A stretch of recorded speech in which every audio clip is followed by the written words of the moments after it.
সূরা কদরে একটি ঘটনা। সূরা আল কদর অত্যন্ত মর্যাদা সম্পন্ন একটি সূরা। এই সূরায় লাইলাতুল কদর এর ফাজিলত বর্ণনা করা হয়েছে। লাইলাতুল কদর শব্দ থেকে এই সূরার নাম রাখা হয় সূরা আল কদর। একদা রাসূল সাল্লাল্লাহু আলাইহি ওয়াসাল্লাম বনি ইসরাইলের জৈনিক মুজাহিদ সম্পর্কে আলোচনা করলেন। তিনি 1000 মাস পর্যন্ত অবিরাম জিহাদে মশগুল থাকিতেন। তিনি কখনো অস্ত্র হাতছাড়া করেন নাই, অর্থাৎ সর্বদা জিহাদে লিপ্ত থাকেন। এ বিবরণ শুনে সাহাবীগণ অবাক হইয়া গেলেন ও বিস্ময় প্রকাশ করলেন। অতঃপর নিজেদের মধ্যে এ নিয়ে আফসোস করতে লাগলেন।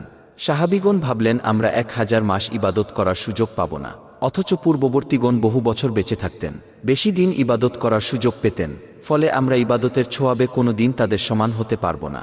সাহাবীগণের আফসোসের পরিপ্রেক্ষিতে আল্লাহ তাআলা এ সূরা নাজিল করেন। এতে তিনি জানিয়ে দেন যে লাইলাতুল কদরের এক রাতের ইবাদত 1000 মাস ইবাদত করার চেয়েও উত্তম। এতে করে এই উম্মতের শ্রেষ্ঠত্ব প্রকাশ করিয়াছেন।